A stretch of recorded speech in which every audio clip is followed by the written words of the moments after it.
ignited. From some smoke. Doesn't get prettier than that. I don't remember it.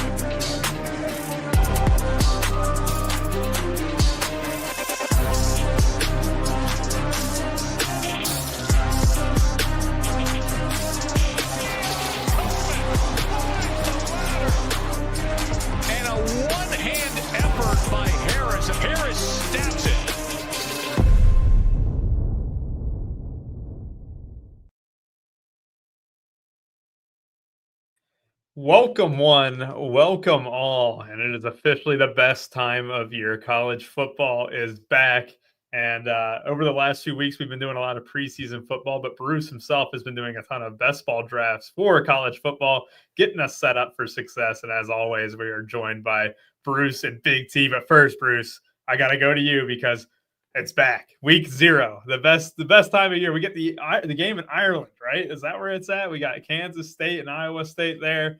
A lot of good times ahead. How are you doing, man? Good. Good to see you guys, and good to have that big NFL win for the members yesterday. I know I always love to see that, especially leading into this this great weekend that we have with 5 total college football games, and it's going to be a great one. Just a little appetizer for week 1, which should be a lot of fun. There's some really good games. Absolutely, and we got a bunch of guys in here. We got our classic broccoli taco in here, and we got Az, who is getting ready to kick my ass in the Big 12 championship game in the dynasty that we got with a bunch of Run Pure guys. Big T, I know you're probably like, what the hell is an online dynasty? But NCAA 26 is out. Az is Baylor. I'm UC. We got a big Big 12 matchup on the way. I'm just saying. But we also got several guys. Who invited the third wheel, Bruce? Chris L, what's up? Just signed back up at Run Pure Sports. Shout out to Big T for the promo code. There, you know what? You did tweet today on top of what Bruce said. What we had multiple membership, almost 5 figures yesterday. I know we had a 35K hitter in the Discord yesterday, and we also had several others win 4 figures as well in the preseason football. Big T tweeted out that if you do want a promo code, you can DM him, or you can just listen to the show and go with RPS15 if you want 15% off your first thing, unless Big T's got something better. But real quick, better.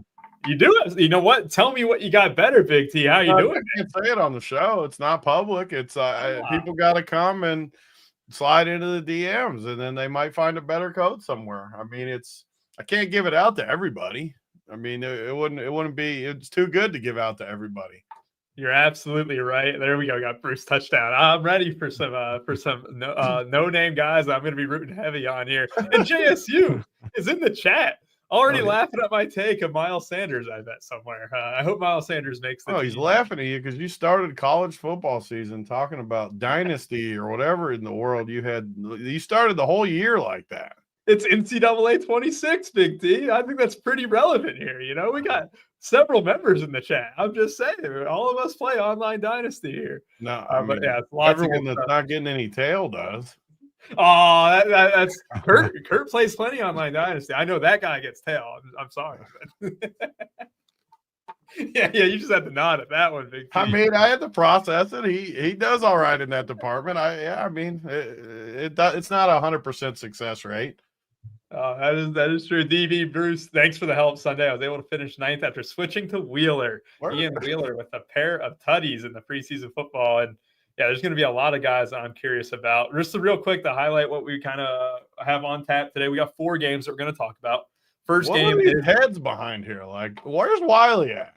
We got Sean O'Malley back here, and we got 2 chicks with dreadlocks. Yeah, that's my fault, Tony. That is. Well, then I'm blaming you again for that. We got completely my fault. O'Malley in the college football graphic because clearly we got Arch Manning here in the background now, and then we got. Is that Georgia? Is that Haynes King? Is that I don't even know who else. I just see the Georgia. The helmets look great. I don't want to see Sean O'Malley on this show. Yeah, you get to blame me on that, right? Look at all that. What'd you do to fix it? The background button if you got a media assets. But yeah, real quick, we got a bunch of SEC bias that we're going to get to later on. As you can tell, we got Georgia, Texas, I don't know. It looks like Bama. It could be Oklahoma on the far right. And then we got some ACC thing. And not enough Big Ten representation. I'll say it. But, I'm not going to complain too much. But just to show you what we have on tap today, 4 games. The first one is a showdown on DraftKings, so it's also included in the FanDuel slate. We wanted to talk about that one because I know a lot of y'all are going to be interested in that and also betting on it too, which I know, Bruce, you have a ton of stuff that you have put together and a lot of stuff, including player props that you have touched on. Can you explain what you kind of have going on for this season? Yeah, I've done a little work on my spreadsheet, trying to get, everybody's always asking about player props. That's hear that every Saturday. What give me the underdog plays or whatever. Those are always fun. I enjoy them too. I've put them in my spreadsheet, so every week when I go in and do my projections and stuff, I can kind of see what they're projected for, touchdown wise, or if it's a receiver receiving yards or receptions.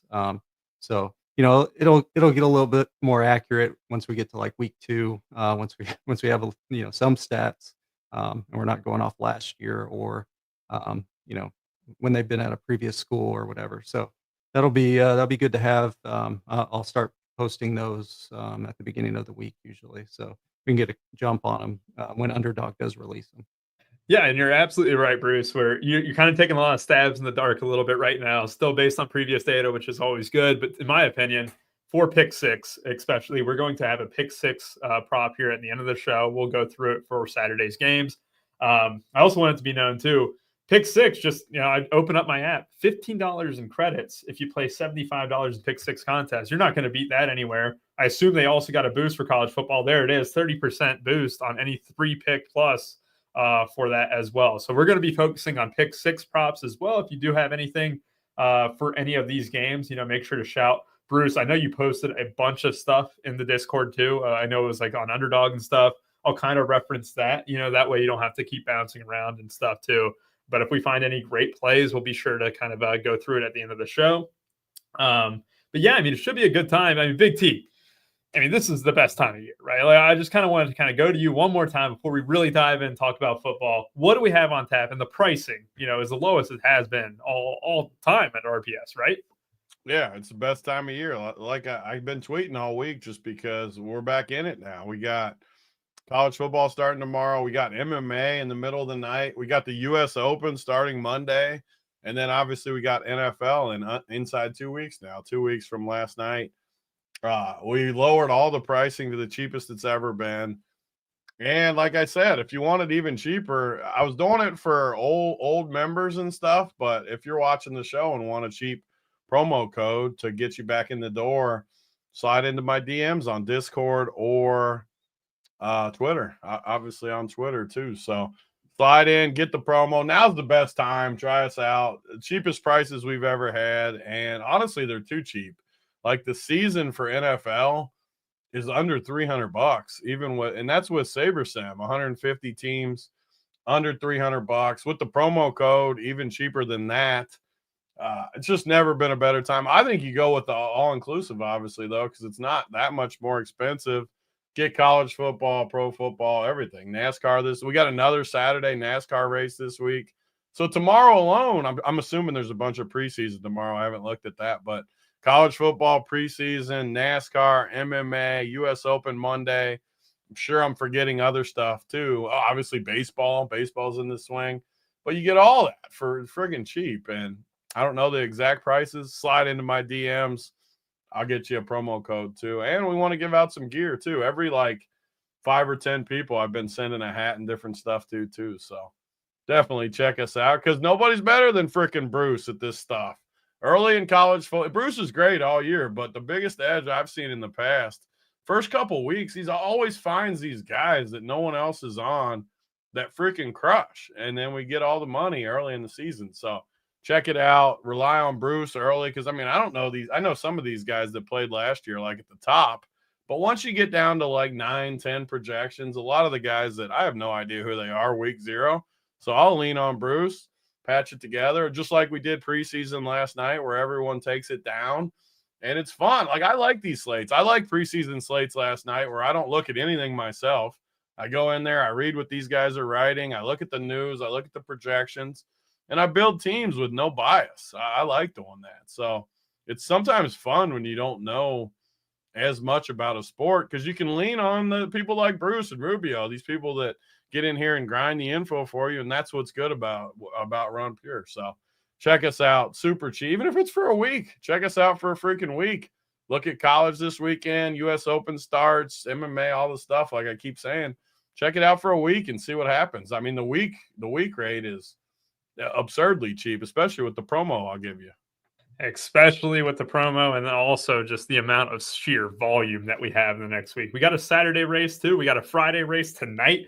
We got F1 back within the next week too. So, just on the racing front, I mean, you just reminded me of that, because I do have to get content up for that Xfinity race. But luckily, I got called out last week. That was bullshit. I was watching whatever show it was.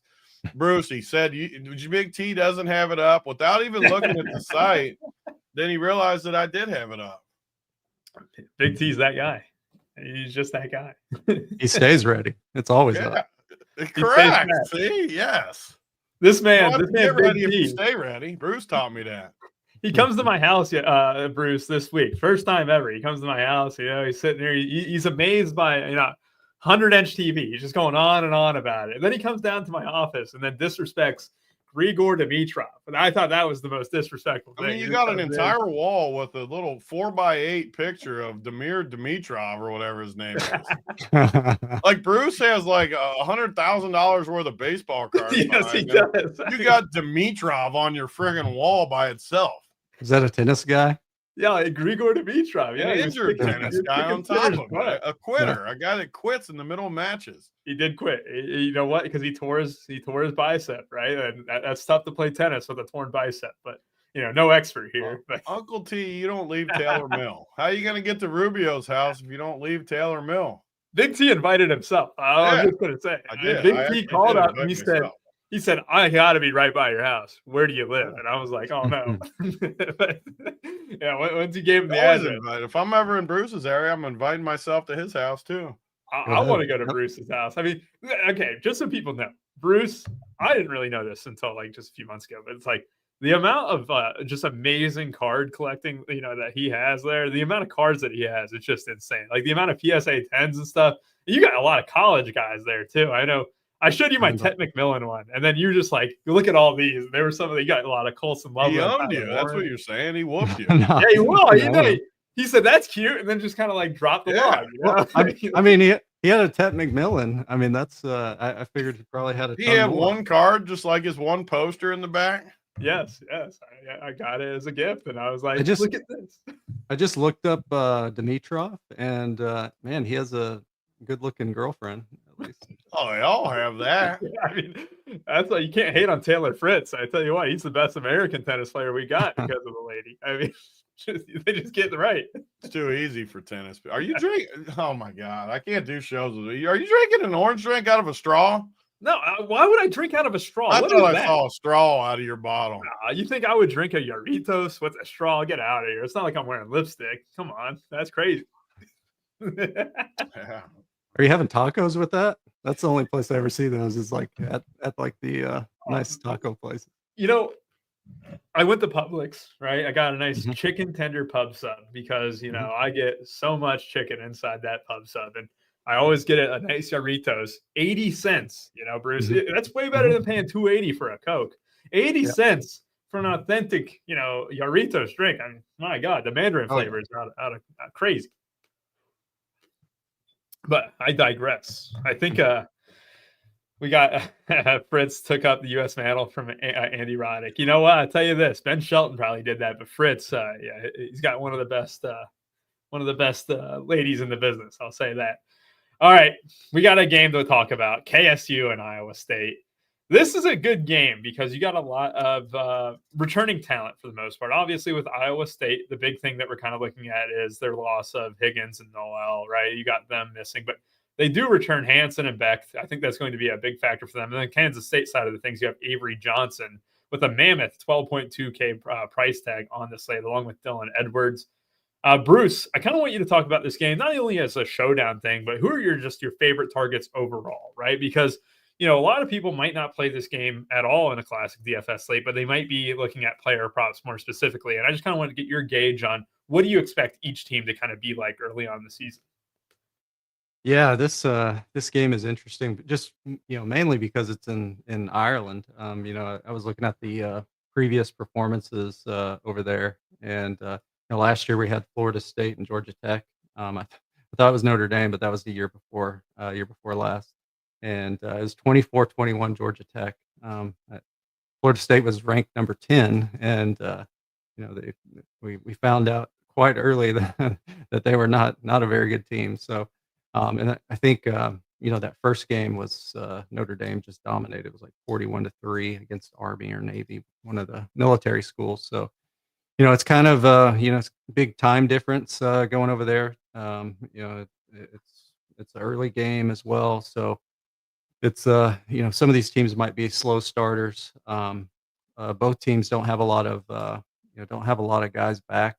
Um, Iowa State returns about 65% of their offensive line snaps. So I like to see that early on in the year, and they have one of our favorite guys, Carson Hansen. That Whitey running back that just scores touchdowns. He had 13 last year, and that's always good to see. We love those running backs that just score touchdowns. But, that's that's always fun. But yeah, a lot of new pieces on both sides. Iowa State, kind of replacing their whole receiving core.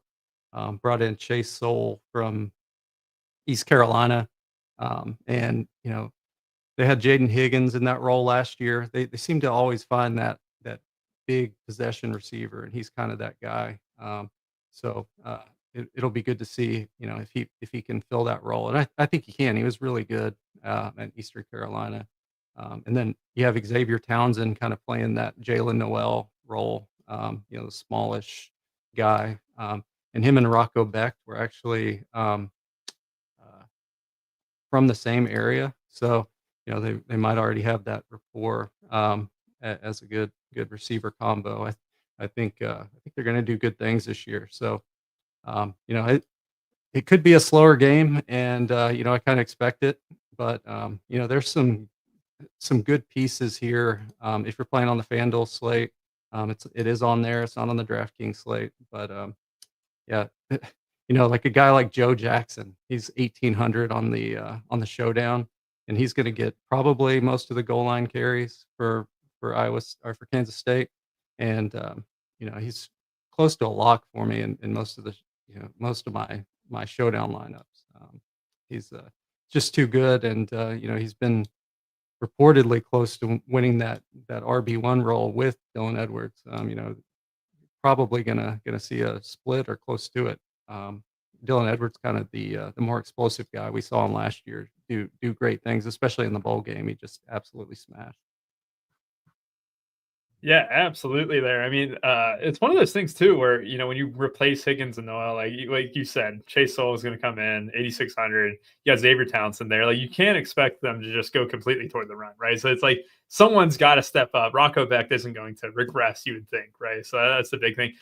I also look at it too. Like, how do you feel about an in-conference game to start off a season? I think that's kind of like, I don't know. I don't love it, especially being away from either home atmosphere too. I don't really love this for college football and stuff, but there is a lot to like just think about where you got two at least decent name programs. I mean, Iowa State especially too, where like you said, returning like quarterback and running back, right? But obviously there was the receivers completely changing up.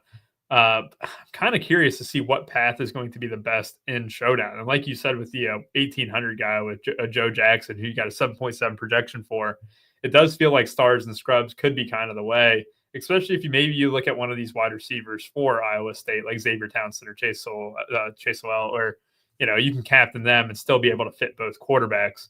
Tony, what's your take on this game early on? I mean, I know this tough to kind of gauge an in-conference game to start off a year, but Bruce already given us an 1,800 gem that might make building on the showdown slate a lot easier. Yeah, and again, just from the names last year, it looks pretty clear who's what. At least from the K-State side, for sure. you got a lot of the same pieces back. I think Giddens obviously moved on, but Dylan Edwards, Joe Jackson kind of takes on that Giddens type role. And Avery Johnson can't throw. Like he is a runner. He's a good runner. But if you just look at Kansas State like that, like Jace Brown at 9,400 is a tough play. He's just, I mean, it's tough. He doesn't have a quarterback that can throw, and you got good running plays. Like Avery Johnson obviously can run, so he's going to be the top projected guy. But Dylan Edwards is 5,000 cheaper than Avery Johnson in a running game. And a lot of what Bruce said early in the year, I always think early in the year plays sloppier anyways. You see some ugly games. Throw in the fact that a little bit of travel, all that stuff. So I think it plays a little. The total is only 51 too, without guys that can throw. I mean, I think you see a pretty low-scoring game here. So I like the running games and exactly what you guys said. Like the K-State side, I have no problem just playing the three guys, Avery Johnson, Edwards, and Joe Jackson. Yeah, you can throw some flyers here and there, but all the rest is unknown to me, especially with Jace Brown at 9,400. And then on the Iowa State side, obviously you got the same quarterback, but everything else is different. Even our boy Abu's back at 5,200. Like that's what the K-State guy should be priced at. What's his name? Joe Jackson should be priced similar to him, but he's all the way up at friggin' 5,200, which is a good price. So I don't see a ton on the Iowa State side. Carson Hansen, I mean, he's just overpriced. So honestly, I think the three best plays of the game are those K-State guys. And just because they have high floors and high ceilings based on their prices to me. So yeah, I like the under for sure. What's the pricing on FanDuel? Yeah, how is the pricing on FanDuel relative to DK in terms of like, look, this game isn't going to be sexy, right? I think that's kind of the most important thing to kind of mention. And Devin Scott mentions the under being a good play, and that seems to be kind of how you guys kind of feel too. I know there isn't a whole lot of love for Avery Johnson as a thrower. Obviously, you know, I kind of get that too. But when you look at just the totals of these games, I mean, obviously the UNLV game is the only one that's not on the slate, right? We have 5 games total. There isn't going to be one on, you know, about them. But if you were to look at the totals for all the other games, you got 50.5 in this one, 50.5 in the Kansas Fresno State game, 61.5 in Sam Houston and Western Kentucky, and then 50.5 in Hawaii Stanford. If you think this one goes under, well, you know, you're probably going to have 3 games that kind of score above it, and just in terms of the FanDuel slate. So does seem like there could be plays more on the prop side than the DFS side on FanDuel. Just guessing. We are a DraftKings show, though. We're going to be focusing more on the showdown here. And really, like Bruce, I mean, anyone else you want to mention on the showdown in particular? I know that you kind of, you know, talked about all the main guys and stuff, and Joe Jackson being 1,800 is just way too cheap. But is there like a particular captain play that maybe you're kind of looking at, maybe not doing the quarterbacks, but maybe, you know, more for a Dylan Edwards, more for a Carson Hansen? Because looking at the projections right now, it would be so easy just to click Dylan Edwards and captain, right? Like he's 7,400, and in the captain, that's barely above 11K. Just a real easy click. You know, he's the highest projected on the slate for you. I mean, is it hard to get away from that path, or do you like any of the others? I love playing receivers in captain, you know, in both NFL and college, just because it gets you a little different, especially on slates like this. You know, people are going to play the safe guys there that you mentioned. So, you know, if I'm going to go a little bit contrarian here, I think you know, a guy like Xavier Townsend or Jerron Tibbs also would be interesting. Both are, you know, big play guys. Xavier Townsend plays a you know, a little bit more in the slot, but you know, he can still break it. He was at UCF last year, and you know, he broke a couple short passes for, you know, for long gains. Kansas State's had issues in the secondary, like seems like the last 2 years. So I do like the Iowa State receivers in that captain spot. And you know, these two teams played last year. It was 29-21 Iowa State, and Avery Johnson had actually a decent game passing, but well, his accuracy was terrible. He was 12 for 28, but he had 3 passing touchdowns, 2 to Jace Brown, 1 to Garrett Oakley. Garrett Oakley had a huge game, 4 for 78 and a touchdown as well. So we love the tight ends here, and he's cheap at 4,800. So that's that's a little sneaky play there too. But yeah, I love the Iowa State receivers there. I love it. Devin Scott comes in, as you said, Bruce, that they're from the same area, Townsend and Beck, but Beck went and recruited Townsend too. The shower narrative, you gotta love that. That is Yeah. that's the Stones right there. And then Hobbs mentioned Oakley as well, and you mentioned him too. Oakley having a big game last year in their matchup against Iowa State, and yeah, I do like those type of calls there. Real quick on the props front, I know that you had a really good one. I really wanted to find this one, but they don't do receptions on pick 6, but it was the Chase Sowell over 3.5 receptions. That is not an option. Bruce, I'm going to give you like 3 choices here. All right? And I do want at least one pick from this game. Chase Sowell, 57.5 receiving yards. Xavier Townsend, 39.5 receiving yards. Either one of those, or Oakley, 22.5 receiving yards. Does that intrigue you at all? We can also go with Old Reliable, who I know you like because I see it posted in there. Carson Hansen touchdown. Do you want to do that? Yeah, that's the Carson Hansen touchdown's probably my favorite, but Sewell last year almost 20 yards per reception. I know it's a new offense, but kind of like the receiving yards over there as well if you don't have the receptions available. Because he's kind of a big play guy as well. So Iowa State loves throwing the ball down the field. I think last year Rocco Beck's ADOT was about 10 yards down the field, and they used Higgins in that same kind of role to make big plays. So I like that as well. And just kind of like get a little sense of it, right? Because like Sama is projected, or not projected, but given a prop of 41.5 rushing yards, and Hansen's 57.5. And a big reason why you like Hansen is because he's no doubt the goal line guy, right? Like that's the one thing that kind of gives him the advantage in DFS, right? Exactly. If you look at their breakaway percentage, which just measures their explosiveness, Sama is just so much more explosive than Hansen is. Perfect. And Avery did work on the passing in the offseason a ton. I tell you what, he needed it. I mean, I don't know how much it'll help, Tony. I know that you're not bullish on the passing game for Kansas State. God. But I know the one thing I know, me and Bruce have talked college football for a while. These guys, if they suck at throwing, they don't ever pick it up. I don't care how hard he worked. I'll die on that hill the rest of my life. If a guy can't throw, he's never going to be able to throw. That's probably so true. I mean, we had to watch DJ Ugalele for a little bit there for the Chargers preseason game. That dude, he never got better in college. The easiest money of my lifetime was Florida State easy. After we saw that first game, they were given like 17 week 2 to another like somewhat decent team. I forget who it was without looking at the schedule, but it was, you just got free money for like 4 weeks. Like actual free money. Like there's no chance you could lose. You got to pay attention early in the year. But man, he was bad. He played for what? Clemson, Oregon State, and then Florida State, and just sucked at all. And now somehow he's in the NFL too. I'm not saying he'll make a team, but man, he needs to be a defensive end. It's like his brother. I think his brother plays for Oregon's defense. Really? End. Yeah. He should. Really switch. good. Yeah. He was like supposed to be the number 1 freaking player in the country or something too. Man, he's been bad. I actually think Avery's good. He just can't throw. Yeah. He's a good like college quarterback though. Yeah. He's going to be the guy who just gets like nutted where it's like you don't ever have to stack him, but he's like your super flex where he's like 8.4K and you're like, all right, I'll play him and he'll run for 60 and 2. Like it's just hard because these other guys are going to run too. Like Showdown, it's awesome. But like for the FanDuel slate or whatever, it's just hard because they're going to vulture each other. Like Bruce said, the cheap guy's the goal line guy on top of it. You're just going to get vultured so much. They're not going to score like 7 touchdowns.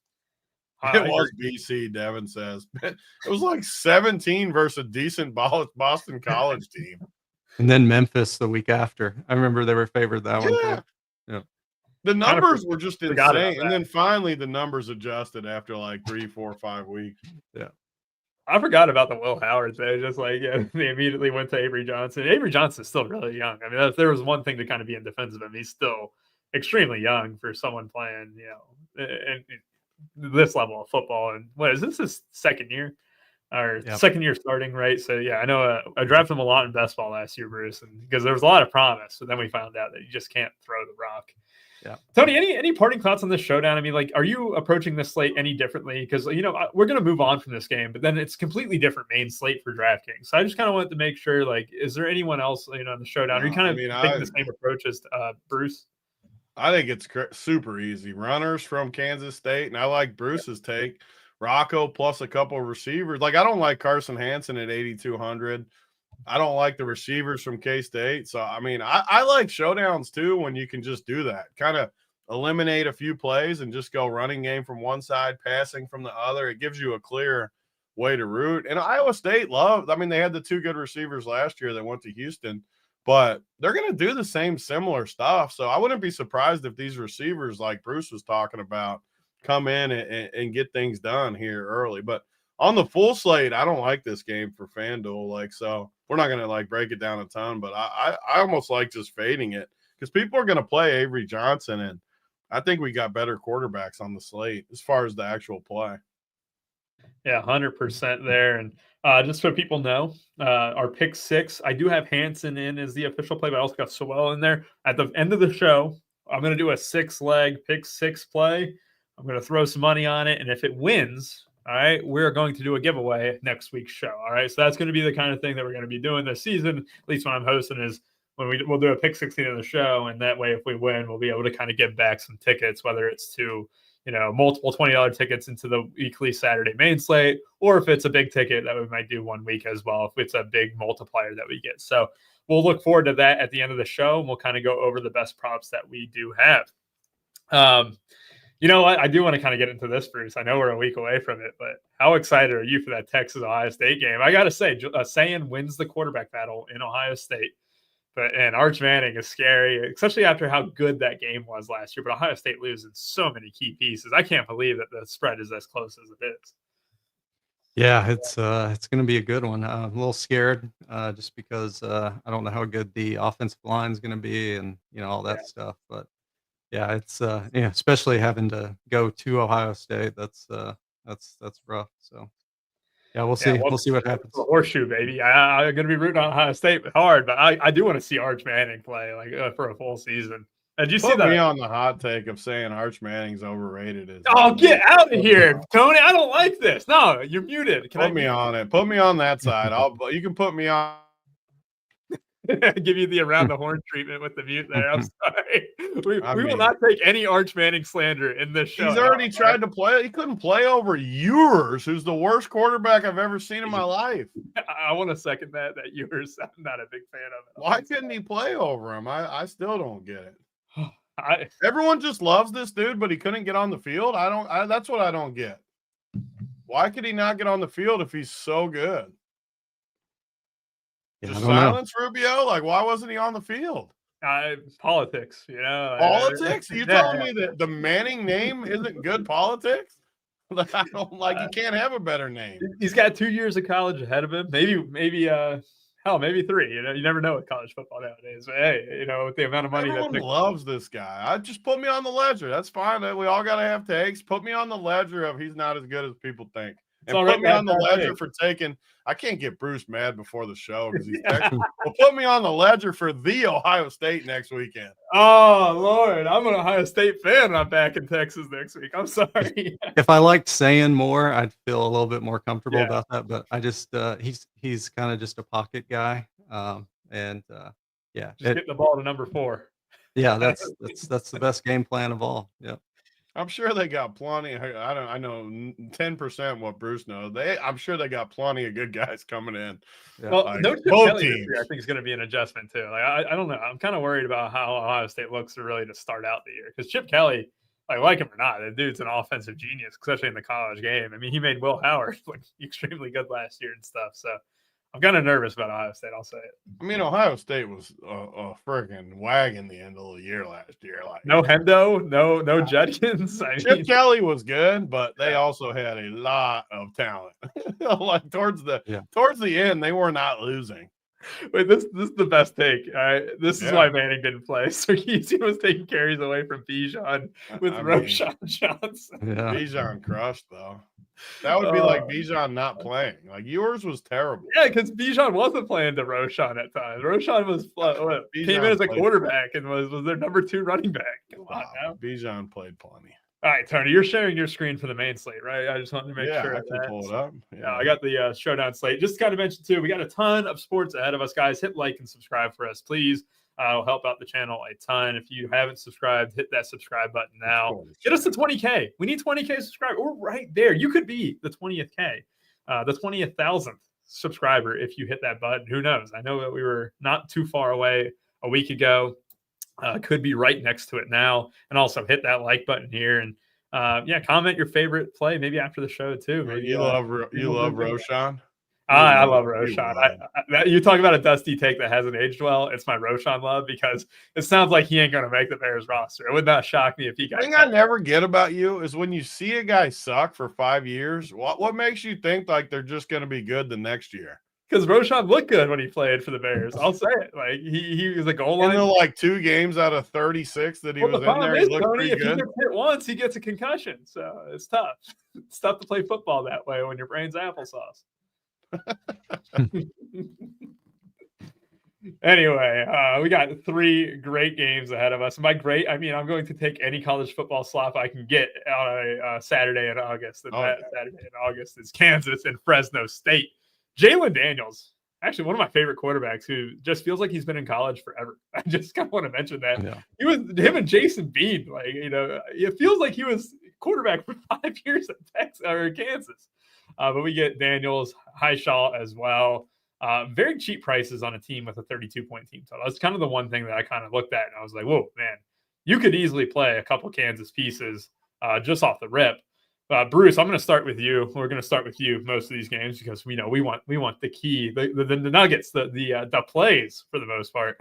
But really, this Kansas team, it's hard to get away from, right? Yeah, exactly. This Fresno team isn't very good. I think might be the worst team on the slate, other than maybe Stanford. I know Stanford's favored against Hawaii, but I think Hawaii is actually better. But yeah, I think Kansas wins this game rather easily. They should run the football here. They have a new offensive coordinator who just wants to do what works. So if the run is working, they'll run the ball as many times as it takes to win the game. So that's what I think happens. They run the ball with Highshaw. LaShawn Williams comes over from Iowa. He didn't put up great numbers at Iowa last year, but they had Caleb Johnson there, so he was back up to him. And I think he's a good runner. So I do think Fresno does have a new offensive coordinator as well. He came over from South Dakota, and they want to run the football more as well, but if they get behind, they'll have to use EJ Warner to throw the football a little more than they want to. So they'll be throwing the ball to like Josiah Freeman, who is like one of the only returning receivers they have. And he's a big guy. Last year, almost 2 yards per route run, which is really, really solid. Can make the big play. So I think he's good. Jordan Brown as well. And then, on the Kansas side, Emmanuel Henderson comes over from Bama. He's a big play guy. Made a couple of big plays last season. I can't remember the games, but he didn't do much. But when he was out there, he was averaging like 20 yards a catch. So got to look at him. And plays you always crush with too. When a guy goes from Bama to Kansas, I don't even care what their stats were. Like you just play them. Yep. Yeah. He has all the tools. He just hasn't put it together. In this Kansas offense of years past, you'd always just play those guys that, like Grimm and whatever, and they would maybe catch one ball and it'd be for a touchdown. So probably going to have to get it done on one catch or maybe a couple, if Kansas is able to run the ball. So it is a little bit of a risky play. That's kind of why you see these receivers kind of lower owned in this one, just because how much throwing are they gonna need to do exactly. Cam Pickett's another guy. I was rummaging through their forums, through Kansas's forums, and they really liked this guy. They said he looked like the best receiver on Kansas's offense, and he comes over from Ball State. I remember him playing him in the MAC, MAC slates, and he stood out a lot. So I think he's a solid play at 5,600. Going to be really low owned. So if he catches a couple balls, he can take one to the house for sure. I like him quite a bit. And then the only other guy I could think of playing is Bryson Donaldson. He was the starting running back at the end of last year for Fresno.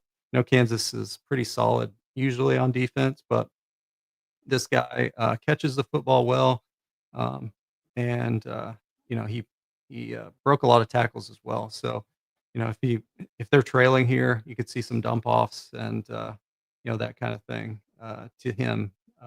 And his props are nice too. His yardage prop was at 65.5, and should see about 15 carries or so, and then all the dump offs that he could get. I like that a lot. And just so people know, like the way Bruce grinds, Bruce put together a sheet and it's got every player on here, right, for this slate. And then it's got their 2024 team attached to it, their projection, their price tag, their everything. And so if I say something smart or something like that, you can probably attest it to the sheet. Or you just got a ton of stuff. Like, he's got Henderson from You don't Bama have here. to clarify that to people. People already know that if you say something smart. I'm just shocked because I'm like looking at it. And then it also shows the amount of transfers in college football too. It's just, you're just looking at it like, damn, like, we got Jackson Harris having a revenge game, going back to Stanford there and when he's playing for Hawaii later in the slate. So just a ton of info here on the sheet. Is this something that you plan to have available on the site, Bruce? I didn't know if you were planning on having this or not. Sorry to It's all good. I usually just upload it to Sheets and then post it in the Discord, for everybody to have. I mean, it's a good guide for people, especially the first couple weeks. Put some notes in there, if I see anything, just to help the people out for sure. Yes, and 100% those notes, and you have so much value in the Discord too. So if you guys aren't in the Discord and you are a Run Pure Sports member, what are you doing? Just get in the Discord here because look, you don't even have to type in there. Just the amount of news information that comes across the slate, whether it's for college football where you have a guy who's not dressed 30 minutes before lock, or you have preseason football where all of a sudden the inactives come out. It's just very beneficial to be in the Discord. Don't be afraid to join in. You don't even have to speak in it at all. You'll still get all the value of having guys like Bruce absolutely grind out, post great Google Sheets in there as well. And all these notes too, like you said, wide receiver 1A, best wide receiver in camp regarding Cam Pickett and stuff. And you'll also have a playbook and, everything else about it. Tony, look, Jalen Daniels, Highshaw, Henderson, Pickett, Williams. I mean, my goodness, this Kansas team, I'm like looking at it right now where it's like, how do you not have at least two of them in your lineup for the most part? And hell, you could even go overboard. You got the second highest team total on the slate. Western Kentucky. I mean, you talk about a team. Are they still? I wonder if they're still an air raid. We'll get to them in a second. But Tony, what are you doing with Kansas yourself? Western Kentucky's always the air raid, but I mean, Kansas looks a lot like Kansas State to me. Actually, you got a quarterback that can't throw but can run. Highshaw is probably the easiest play of the slate. I mean, again, we got to go through all the games. I haven't looked at it too deep, but 5,300. I mean, in college football, as we go through this year, there's just plays I never fade. And I mean, that right there is, I don't see really how. I guess if you did, you would have to play this other Leshaun Williams guy. But much like Kansas State, I think they're all three in play. Jalen, Keyshaw, LaShawn. And then I wasn't going to play the receivers, but when he said this Emmanuel dude was from Bama, I'll at least leave him in my player pool. Cam Pickett, I don't know if I just don't see them throwing the ball all that much. Jalen can't throw. Much like Bruce said, they're going to have to do it with one. Their prices aren't amazing. I don't want, like, if I play one team, I'm definitely not playing receivers in this game. But that's how you win a big tournament. And we've had big success the first couple of weeks, like I said at the beginning, where Bruce won 50K one year. Preseason and early season college football, I think, are very similar with all the info. And Bruce is just the best at it. but you'll win a slate like the 15 or 8, whatever it is tomorrow, 15, 20 bucks maybe, with like this Henderson. That's how you'll win the slate. You're not going to win the slate by playing Heshaw. You're going to be in position because everyone's going to play Heshaw, but you're going to win the slate by playing guys like Henderson. So running backs for Kansas, and then Fresno, I don't know. I don't love it. Donaldson. I mean, I'm just not big on playing running backs from teams that are 10-point dogs on the. I'm assuming it's on the road. Is that Kansas, or is it? It's not neutral or anything, right? I wouldn't assume so. But I do want to mention it's at Kansas. Yeah. Early in the year, I always want to double check. Sometimes you get some different locations, but I'm not super excited to play these Fresno guys, but decent projection for Donaldson. I think he checks some of the boxes, some dump offs and stuff, but I'm just not super enthused to like. I would rather play 2 running backs from Kansas than some of these Fresno guys. So more Kansas for me, not a ton of Fresno. I actually think Kansas rolls in this game too. So minus 13.5 right now. I think they cover that number. So I'm going to just pose you the question, Tony. You know, you're not in the passing game too much. Can you play both running backs in the same lineup? Easily. And it's one of our favorite things, honestly, Bruce. And we've done this a long time with the no one does it. And it's a 3-game slate. As you get to these next game, there's a lot of passing. There's a lot of passing games you're going to like. Well, I love the idea of just playing 2 running backs here. And obviously I would not play Daniels with both running backs, but I would play both running backs and then just load up the passing games. And it's honestly some of my biggest hits in college football the last 5 years have been doing this, where I play 2 running backs here. I play 2 quarterbacks from one of these games, maybe a game stack, maybe not. Like say you play Hawaii and Western's quarterback, and then just play 2 receivers with both guys, throw it in there and see what happens. I love builds like that in college football. And so, like, just a loose rule for anyone who might be doing multiple lineups for the first time or something, you're like, you know, how am I going to do this? Like, a good rule of thumb would be a max 2 of Daniels, Highshaw, and LaShawn Williams, right? Just kind of making sure that way you're not overexposed to Kansas, and that way they all have a path to being optimal, right? Because the last thing you want is Jalen Daniels to just run for 1, not throw for any, and Highshaw and Williams score. It's good. You're going to have a decent score, but you're not going to win first place. And so what you're trying to do is, you know, ultimately get a squad together that can win first place if you're doing multiple lineups. But a max 2 of Daniels, Highshaw, and Williams could be a nice key there. Bruce, any parting thoughts in this game? My favorite note on the sheet was EJ Warner's QB1, son of Kurt. That was great. You know, that kind of makes me want to play him. You know, Kurt Warner's son. How bad? How good is he? You know, how bad can he be with the last name?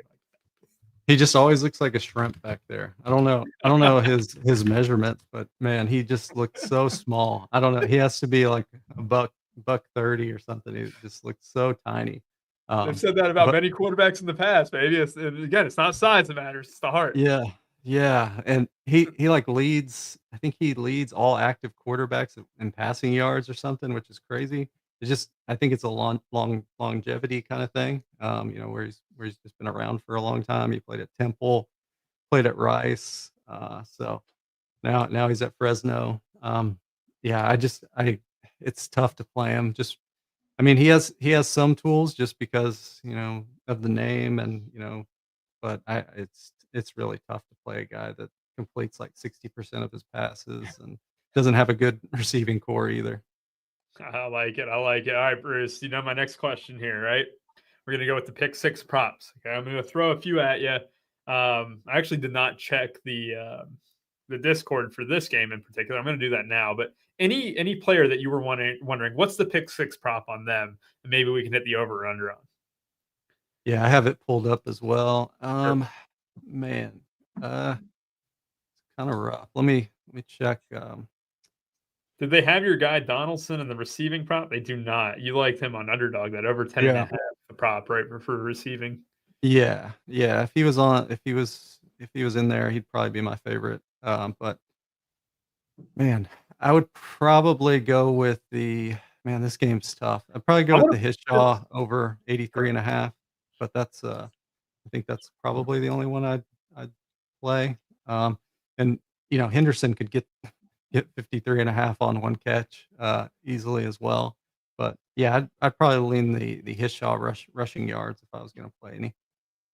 I like it. And we'll do. And, we might get a pool of 7 or 8. We might have to cut one, and it could be like that one. So I don't want to force you into making an uneasy one, right? We'll see what the vibe is later on the show once we talk about these other games. And that next game is going to be the double quarterback stack potentially that Tony was talking about. It's that Western Kentucky Sam Houston State one.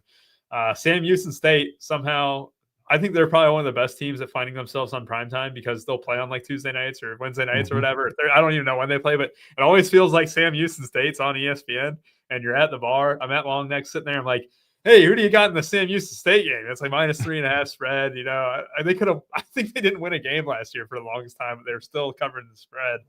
But a good game here. I mean, look, there's so many great quarterbacks that come in and out of Western Kentucky. And look, how can you have a bad quarterback named Maverick? I mean, that just sounds like an alpha. That's a guy I can trust. Maverick, you got Top Gun references there too. I love it. You can stack him up with, Hutchinson, Henry. You also got, the running back games too, where you got Hart and Wright. Lots to like in this Western Kentucky front. A very healthy team total, the best on the entire slate at over 36, or at 36, I should say. Bruce, going to start with you like usual, man. What do you like from this game? Yeah, this is probably the best offensive game on the slate. It's Western Kentucky brought in Abilene Christian's offensive coordinator, and that's where Maverick McIver is from. That's where he played quarterback last year. It's going to be the same, spread offense. If you look at the scores last season, they actually put up 51 points on Texas Tech. With McIver at quarterback. He actually went to Texas Tech his freshman year and put up 506 passing yards against Texas Tech. So they almost pulled it out. I remember watching that game last season, just hoping they could pull it off. But yeah, he's a really good quarterback, very accurate. 73.5% accuracy percentage, which is really solid. 90.5 pass grade from PFF as well, and 30 passing touchdowns. Not much of a runner, so you're not going to get that. But this offense is just perfect for him. He has Katie Hutchinson, as you mentioned. Matthew Henry comes over from Western Illinois, kind of the deep threat guy. So his props are pretty high, 62.5 the last I checked, and both those guys are good receivers. It's always tough playing these Western Kentucky receivers just because they rotate so much a lot of the time. I don't know if that's going to be this year. They put out a depth chart, but it didn't really have it just had a bunch of guys on the list.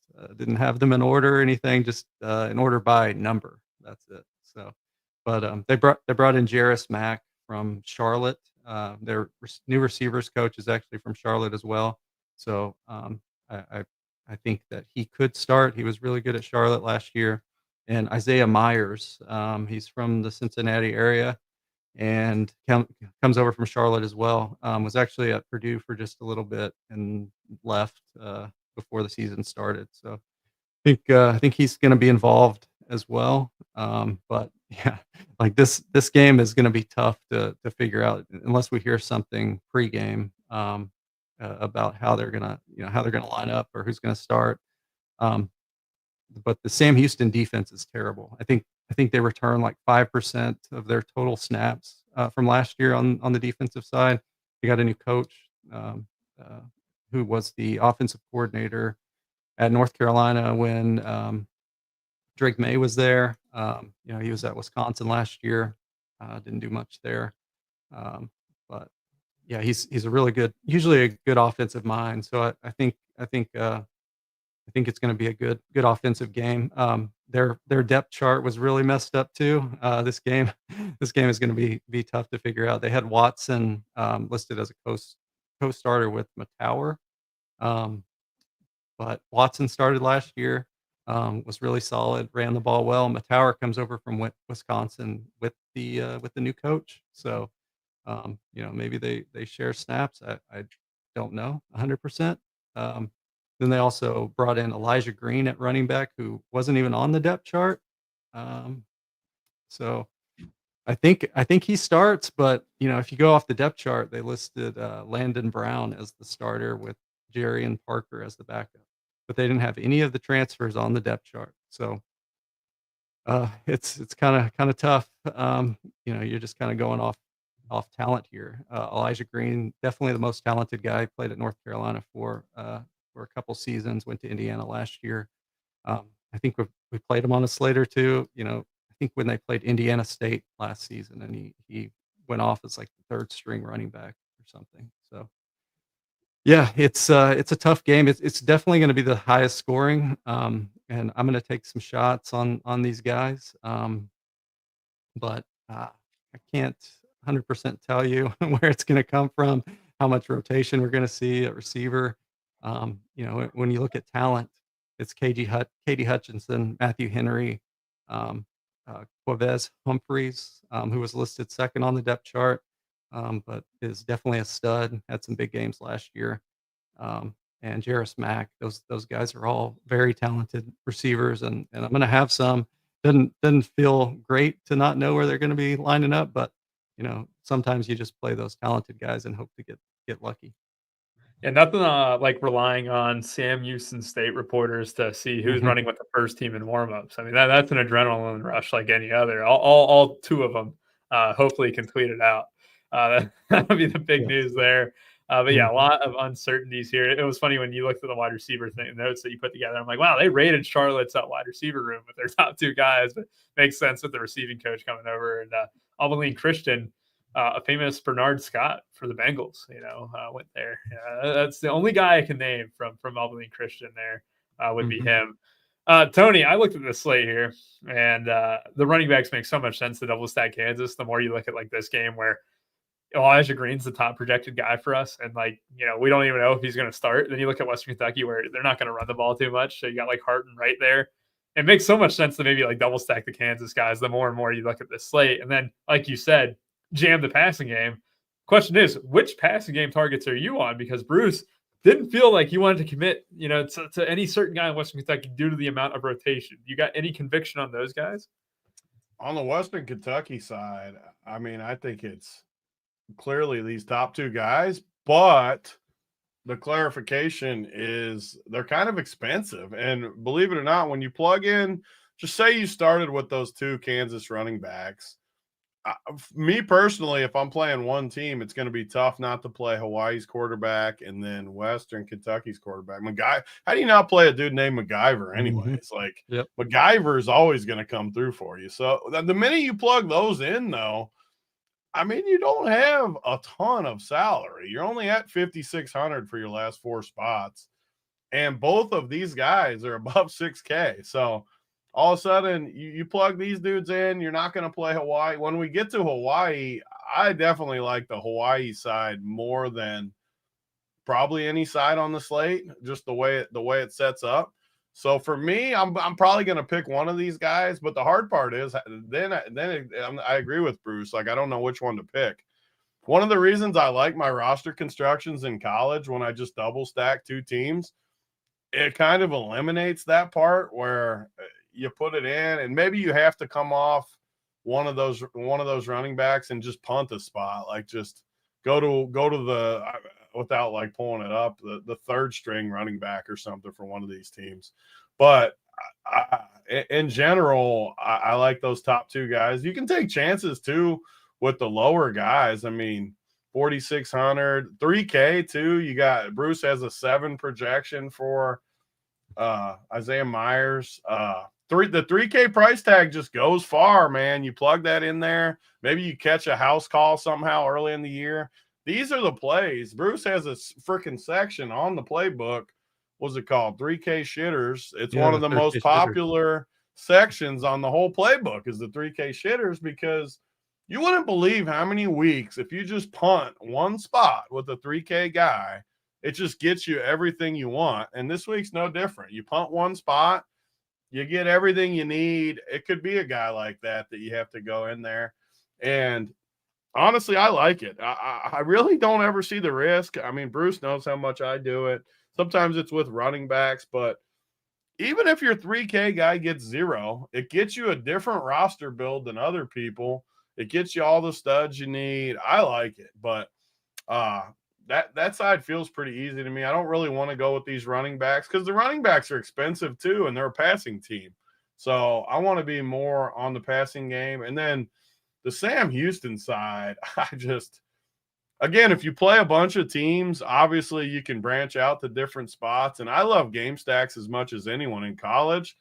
I don't know how you game stack this thing, though. With these projections the way they are, I mean, you're just throwing darts at the board if you want to take chances with it. I will be more personally on the 3 favorites, which, again, isn't some crazy observation or anything. But if I build a majority of my teams with just Kansas, Western, and Hawaii people, probably a little Stanford too, because that game's tight, maybe the 4 teams of that's where I want to live. So I don't think I'm going to play any of these Sam Houston guys except in multi-entry. It would be interesting if you look at Caleb Black there. We got a comment in there just talking about, from Hobbs saying all I know is you want the slot guy for Phil Longo's offense, which is Sam Houston State. And Caleb Black there, I know, nothing official or anything like that, but that could be a guy at 3.1K. We don't have a projection on him or anything, but it's like that's kind of the thing with Bruce doesn't give a guy a projection. How the hell am I going to play him? Just if it's speculation on it, right? Or let's say he is like lining up in the slot or whatever. I have nothing to, I trust Hobbs when he says. You're saying what the biggest advantage is too to run pure is the freaking Discord, because early in the season, all it takes is 5 minutes before lock. We got freaking Kurt out on the field looking or something, and Kurt sees this dude's running with the ones for 3,100, and all of a sudden we got a big edge on the slate. So if you do sign up with these promo codes, get in the freaking Discord for college football, because you never know when the news is going to hit. And with the game times the way they are, 6:30, 7:30, my favorite, by the way, when they alternate like that, you can focus one game at a time on the info. So, and you're going to need info with Sam Houston, because look at these. Everybody's the same. The whole team's the same. We need some info. Absolutely there. Like you said with Kurt, his friends, brother-in-law, sisters, fiance, like will all of a sudden have a scoop for us at times. Right? That's what it is, WNBA wise too. Like he'll have a connection sometimes. You're like, hey, don't play this person. it's kind of the nuts right there. But obviously, all this stuff from Twitter, that's the favorite, is when you have like just some random thread on Reddit or some or team chat box, and you're like, Bruce is in there grinding and said, yeah, some dude said this guy's inactive or whatever. And sure enough, he's not out in the field. He got suspended for drunk driving Thursday night, right? One of the most tilting things to me in college, and this happened a lot last year in college, is we'd get this great news 5 minutes before lock. This happened like 6 straight weeks to me. It'd be like the Ohio State third string running back is starting today, and it's 5 minutes before, so no one's going to play him. You get him in there, you're feeling great. You got 50% of them.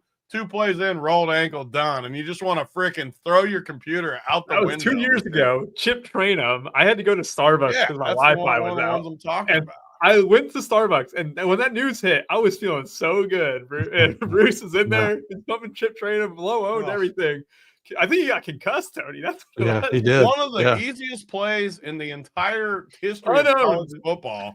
And he goes out, and then all of a sudden it goes from the best play to you're just dead. Hobbs knew it too. Chip got concussed.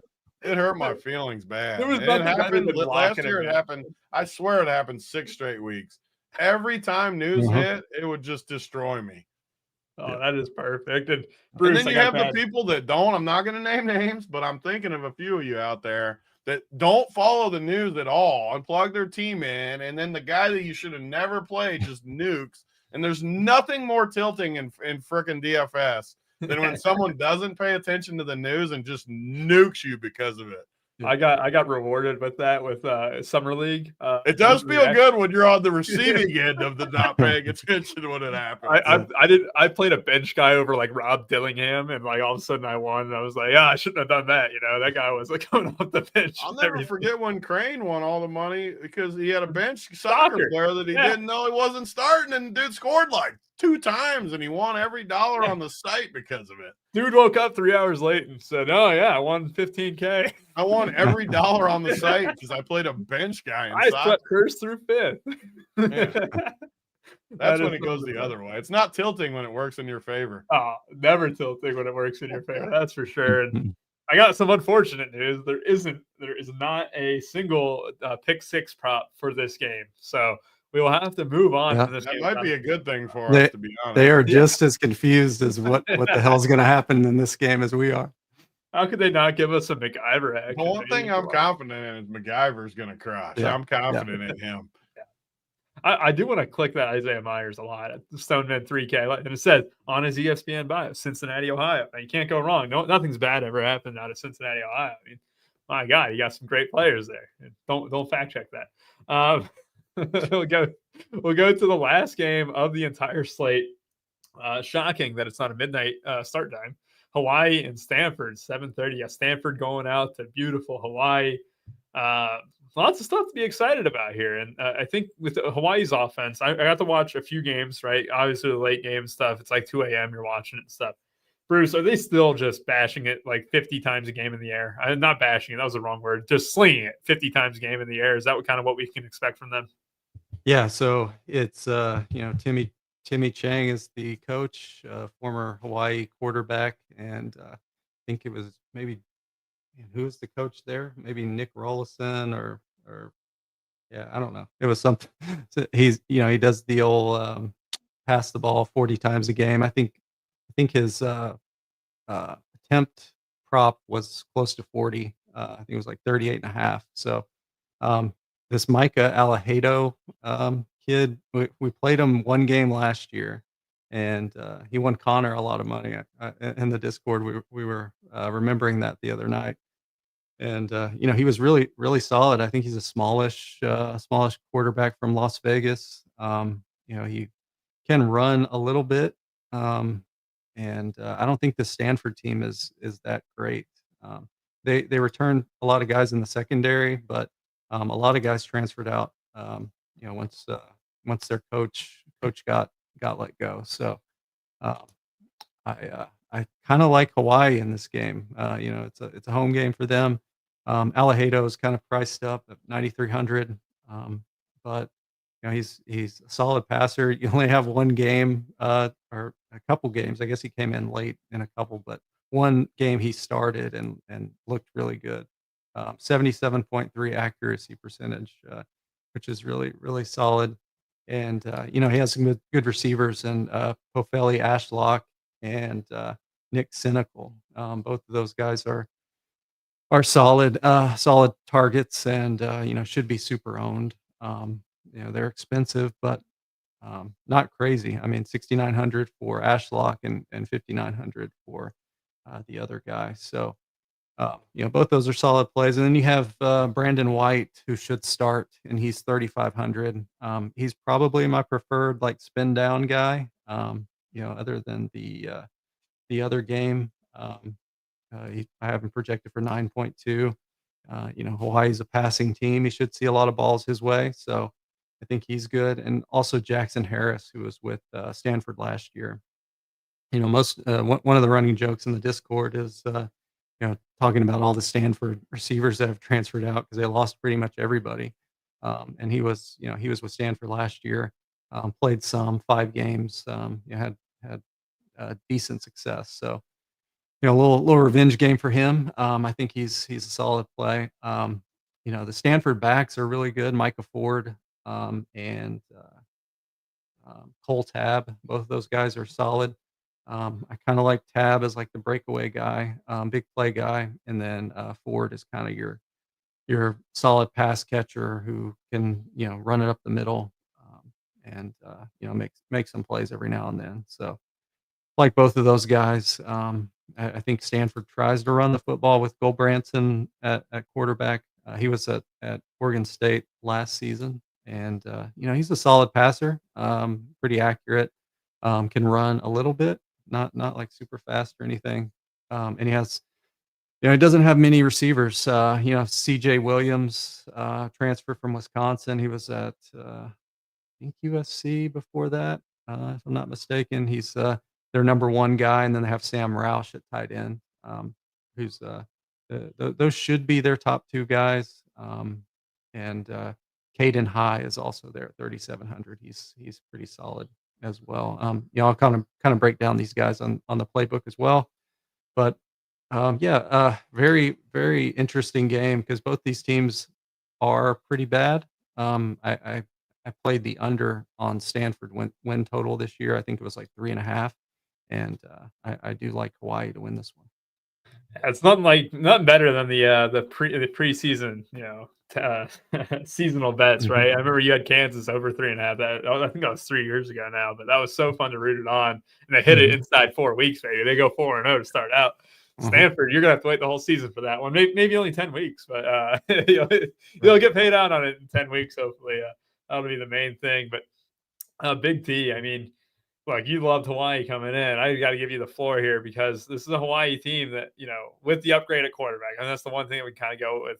Alhedo is, threw for 469 and 5 touchdowns in the one game that he started late in the season, and then obviously Schlager was very underwhelming. That was the one game I watched, Bruce, was the Delaware State Hawaii game. That was the one game I remember from, and they looked awful. The one game you watched was Delaware State. The one game I should say that I memorized from them was Hawaii playing absolutely awful. I mean, there was no other way to put it, and they only completed 50% of their throws, and I think they got bailed out with like a defensive turnover late, and they won by 21, but it was like a 7-point game late in the fourth, and that was the one game I was like, man, this Hawaii team kind of sucks. But favorite today or favorite tomorrow.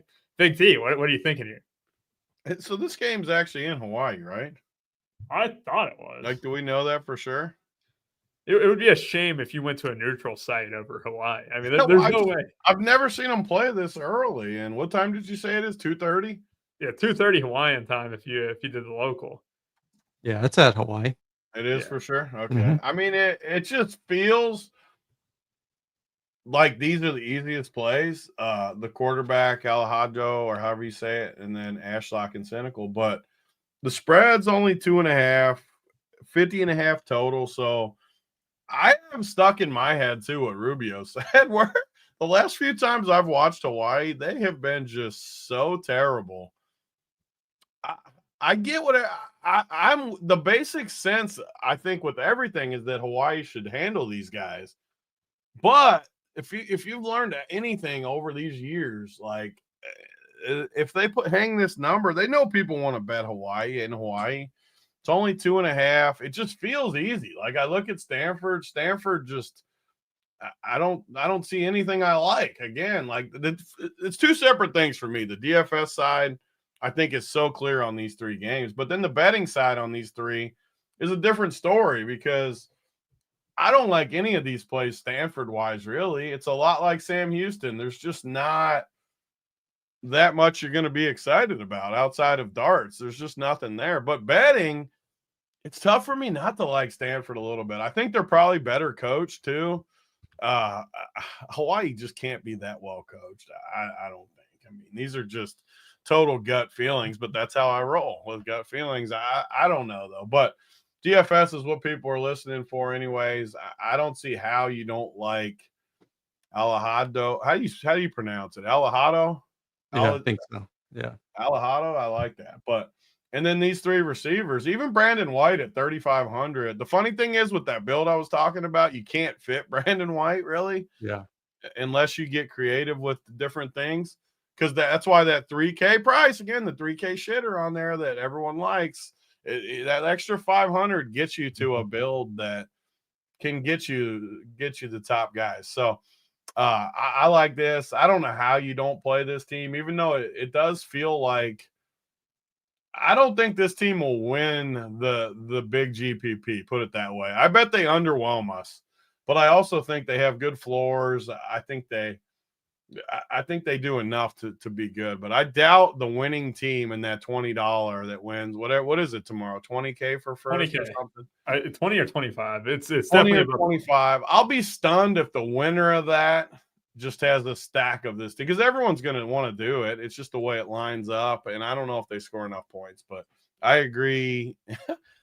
I get it. I believe me. The more everyone types that in there, the more it just makes me want to bet Stanford because it's one of those games that I don't think you're going to find anyone come in here and be like, I like Stanford in this spot. I don't think. Just looking at the players, looking at how it lines up, I think everyone's just going to be like, this is an easy win for Hawaii. But I just don't see it. How many times? I mean, I feel like Stanford just owns this team. How many times have they played? Let me look. Yeah, I mean, your guy Frank Reich is the coach. He's just doing it for 1 year because Andrew Luck asked him. How's Frank Reich not a better coach though than friggin' whoever's at Hawaii? Yeah. I just like the snap call of like, yeah, Frank Reich's better than anyone at Hawaii. He has to be. There's no way Frank Reich's not a better coach than whoever's at Hawaii. Nick Foles ain't walking through that door. I don't think. I was trying to pull. Let me pull this up. I was trying to see their hits because they played I feel like they play every year. I think it's a yearly matchup. I thought too. They bring back most of the guys in their secondary. Their secondary was decent last year. So Stanford's.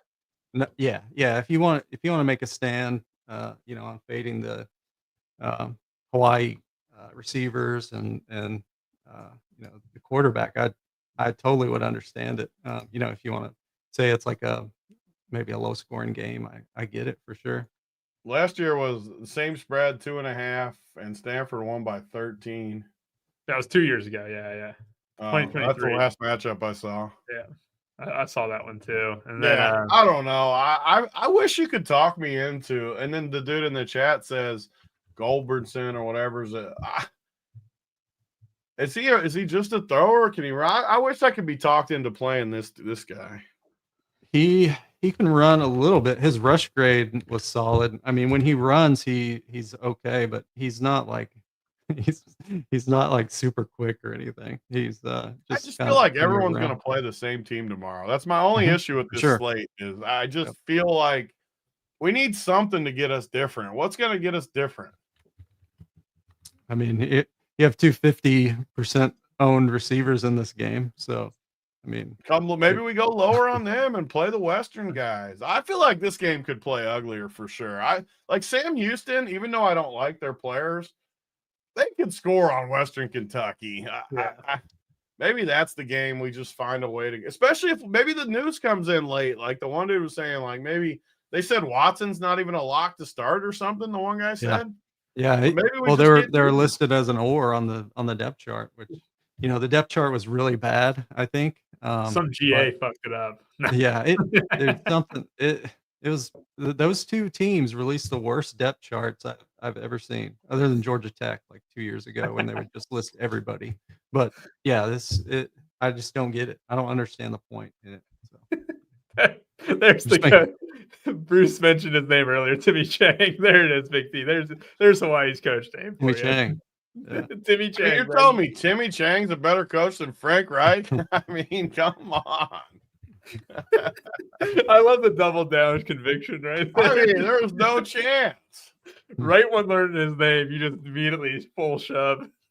I mean, I feel more confident after knowing it's him. I'll be honest.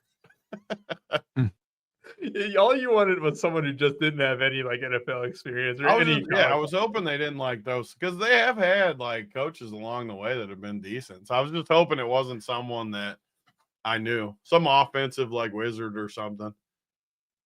I mean, no Ashton Daniels. I like that's going to be like a lot of change on the Stanford front, right? I mean, that's kind of the big thing. Is just Sam Rouse. Stanford not be better than Hawaii at football. Yeah, it's rough. They lost so many guys, man. And Timmy Chang is a June Jones disciple, former Hawaii coach during the early 2000s. So those were fun teams for sure. Was that the Colt year or Cole years? Yeah, that was Colt Brennan. Those were fun teams. This Goldbrinson dude is freaking awful. God, yeah, he's not great. No, he's not. He's not great. Oh, he's so bad. But he seems like a Frank Reich quarterback though. Like, just one of those guys that's can just he's pretty accurate, but won't wow you. So I got another one for you because I'm trying to dig deep here for us. This freaking I don't remember. Usually I remember. I'm not informed. You might have talked about this Caden High. Did you talk about him? Yeah, he is a transfer from Sacramento State, and he smashed. Oh, he's got to be a white for sure. Let me. I mean, you would think Caden High. No, he's not. He's not. No way, Caden. Yeah, he's not a white. I mean, I don't get how on a team like this, when he smashed as hard as he did, that he can't be projected higher than these. Like, maybe he's my guy. He's Give me actually him. A total dart, but give me him. he's actually from South Carolina State, not Sacramento State. And we had we were having a little late night conversation in the Discord about that 55-year-old running back that played for South Carolina State, and I didn't know there was video that existed, and I posted. He was actually that old. Yeah, he was 55, and he took a Like carry. the movie. What was that movie? With the quarterback in Texas. Unnecessary roughness. Yeah. This guy was super old. His son like plays for the Packers or something, and he decided he was going to go back to school and be a running back. And What a life that is, man. yeah, I gotta post that video again because it's really funny. He's still a better runner than Trent Richardson. He had better vision. So yeah, I'll post that again. But that's where he's from. He's 5'10", 165, probably little slot guy. Had put up big numbers at South Carolina State. I love it. I'm in on him. Pick six stuff. All right. I still got 3 spaces because we didn't really have anything too much. Actually, we did have the one that I do want to mention. I know, I just only have 3. Kicker. No way Rubio's seen the movie I'm talking about. No, I did not know what you were talking about. Bruce, I bet, has seen it. There's no way Bruce. I thought you were talking about Rudy for a second. Kathy Ireland was the kicker, though.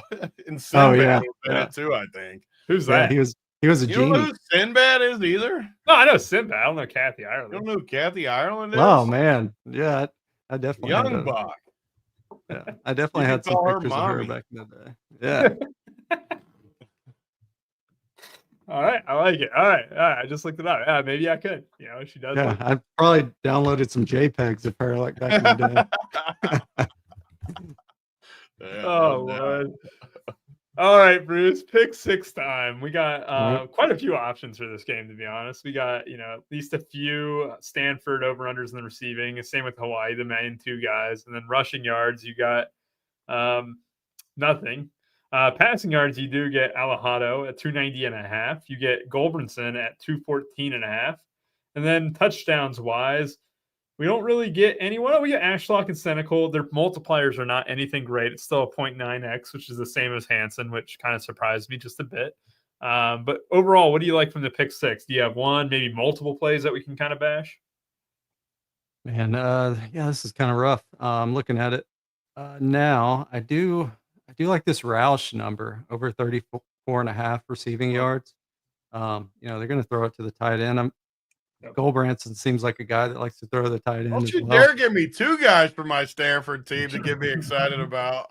Man, Roush was really good. After what's the guy that went to Georgia, the tight end? After he left, he was pretty good. So I think he can put up some decent numbers tomorrow. Maybe catch a touchdown or so. I think that's a solid number. I kind of like the cynical number over. Let me check the.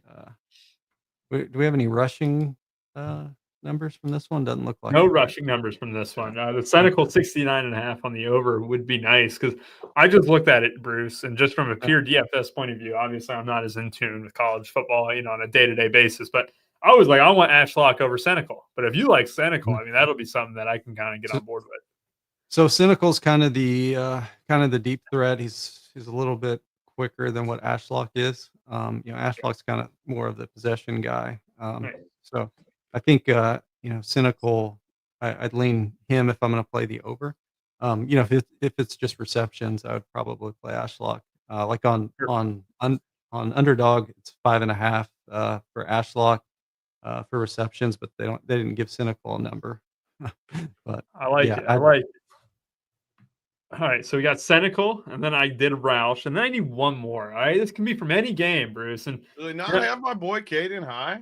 They do not have Caden High on there, no. Just Roush and CJ Williams from Stanford. Now, let's see. Yeah. Oh, they have Caden High touchdown. Yeah, get that in there. That's a full shot right there. One winner. You know what that is? That's a 42x play right there. And then you know what? I just made it a 54x play. So with that boost, with that 30% boost that you can get on pick 6, they're doing it for college football only for this weekend. 3+ picks. I can put a max 50 on it. I think my max reward would be like 250. So I think I can only do a little bit of that, unfortunately. But if I put down 20, I can win over 1K. Do you want to hear what they are? Do you have any late cuts? I just want to make sure. We got Chase Sewell over 57.5 receiving yards. We got Carson Hansen over a touchdown, right? Just a half touchdown. We want him to score. Daniel Highshaw over 83.5 rushing yards. Sam Roush over 34.5 receiving yards. Nick Senecal over 69.5 nice receiving yards. And then Caden Hyde to score a touchdown for Stanford there. That is to turn $20 into nearly 1.1K. These are always the ones we post and everyone makes fun of us though, because we got all over. We got all over. Yeah. So I always hate doing that. Yeah. In fairness, Tony, they didn't really give us a chance to put many unders. I'm going to be honest here. Like I was looking at it, but it's tough to take unders on slates like this. I will say this too, just to kind of be devil's advocate. Some of these lines have moved. So the people who did get the unders probably had it at yards that were 20 yards better and stuff. And I know that happened with which quarterback was it, Bruce? That was Hunter Watson. He was at 232.5 yards. And that guy might not even start. Hell, if let's get it now. Why can't we add an under of him in there? Yeah, I think he was down to 200 last I looked, but he's not might posted. Still be too high. The game's not posted, Big T. So like we can't. It's only on Underdog. So it's like you have those line movement, but like the game that you would probably like the under on is the one with a million bodies. Those split quarterback options too. They can't leave those up because he just got such a good chance at hitting them. Oh, 1,000%. Especially if you get word that he's not starting or whatever, and then he goes out and holds a field goal snap. You never know, but it's like he sees the field. Plays the drive in college. They can come in for one drive and go back to the bench. It happens all the time. I'm going to say this. I don't want to just finalize it. I haven't hit the Smith. I mean, did we want to go with an under so that way we can avoid? We got to leave it now. We can't change it this late. We're probably going to lose though because we got all overs. Yeah, I was looking at maybe an under. I liked it when you read each one though. I did like each one. During the show, Sama's rushing prop fell from 41.5 to 40.5. Not enough movement there. All right, I'm clicking it. $20 into 1.1K. Here we go. 54.6, 54.5x or more. So we'll do $20 to basically win, 1K. And if we hit all 6, you never know what that multiplier could be. It could be 2K. You never know. You have a 6-leg pick 6 there for y'all. All right, parting thoughts. Big T, I'm going to go to you first. Parting thoughts on the slate. Parting thoughts on, how they should sign up with Run Pier and, maybe they should slide your DMs more. Yeah, if you haven't signed up and you're a previous member or you just want to check us out, slide into my DMs on Discord or Twitter to get in. I mean, this week's just to get our beak wet anyways. We got we're happy to have football back, but this slate is nothing compared to next week. Next week's going to be the goods. Week 1, this is week 0. And like I said in the beginning, you got I like the US Open starting Monday. I think there's a big contest on DraftKings too, like 150K or something for the US Open. Stuff all weekend. I mean, check it out because this is the time. Next weekend is officially college football. The week after that is NFL, and we're off and running until friggin' June when NBA ends. So now is definitely the time. We're through the slow part of the year, which is baseball. People like baseball. I do baseball, but it's still not as fun as football and stuff like this. So check us out. Like I said, if you want to check us out for cheap, slide in. I'll give you a good promo code and get you going. Love it. Love it. And Spaniard, I will post the pick 6 on my Twitter and we'll get it out there. So that way you can have something, whether it's just $5 down or something, to kind of have a nice little bit of a sweat for the games tomorrow. Bruce, any parting thoughts before we get on out of here? No, just looking forward to it. I'm going to do some underdog drafts, some weekly drafts tonight. So I'm going to release those projections here in a little bit if anybody wants to do those. I know those were money last year, and just looking forward to week 0. I know we get this early game out of the way, and then this 3-game slate, and we'll be in the Discord all weekend. We got NFL preseason too, so got to get the info out for that, which I think it's a fun weekend slate. Last weekend of that before NFL kicks off too. So Yes, sir. yeah, just looking forward to week 0 and then getting on to next, fine tuning things this weekend and then getting on to next weekend, which is the big thing. So Yes, yeah, sir. so We got good preseason season. football, Xfinity, NASCAR Cup. We got then the college football, and then we were just a week away from the week 1 where you got Ohio State and Texas. Bruce, I can't wait. For Bruce, for Big T, and I, we appreciate y'all for watching. Have a great rest of y'all's day. Don't forget to hit like and subscribe on your way out. Bye-bye.